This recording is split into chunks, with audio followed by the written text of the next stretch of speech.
চৈতালির গায়ে হাত তোলার সাহস তুমি কোথায় পেলে? দাদার কাছে জবাব নেব।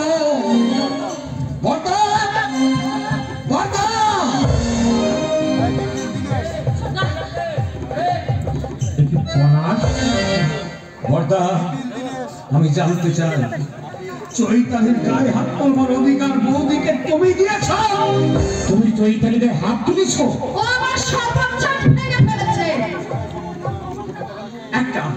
একটা শরবত সেটের দাম কোটি টাকা।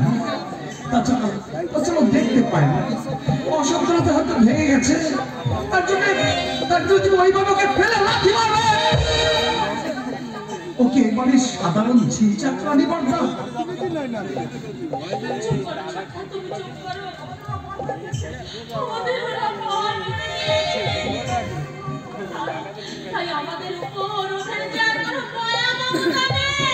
উত্তর দাও বার্তা।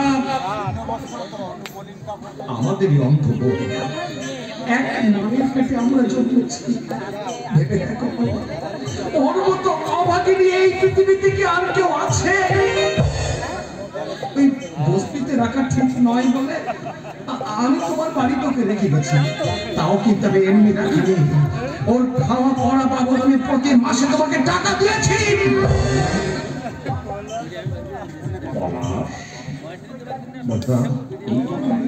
চৈতালিকে আমি নিয়ে যাচ্ছি।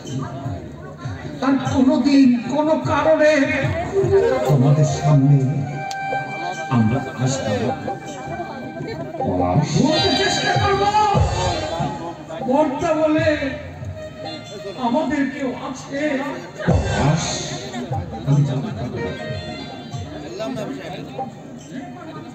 বিয়ের ভাই এমন বলা হয়ে যায়।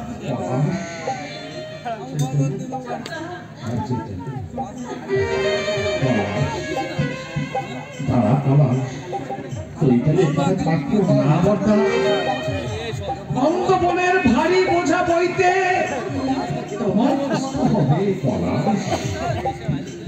আশীর্বাদ করো দাদা। আমি যে আমার এই হতভাগিনী বোনটার বোঝা বইতে পারি। আমার এই হতভাগিনী বোনটার বোঝা বইতে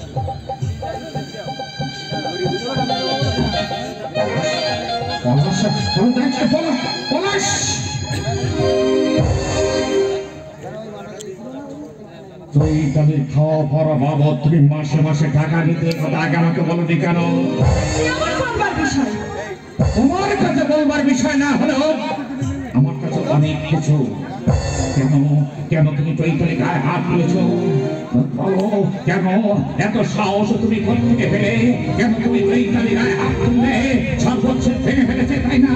কত টাকা দাম ওই সর্বোচ্ছেদের? আমাকে বললে না কেন? ওরকম দশটা সেট আমি কিনে দিতাম, আর কেউ তো ভাঙেনি।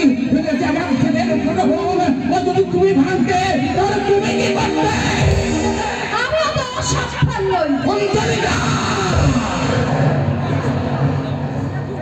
তুমি একটু বেশি সাবধান কিন্তু হয়তো একটু করে তোমার আসল রূপটা আজ আমার চোখের সামনে ভেসে উঠছে। দিনের পর দিন তুমি আমার কানে বিষ ঢেলে, তুমি পলাশের নামে অপবাদ দিয়ে তুমি আমাকে কলকাতায় টেনে এনেছো।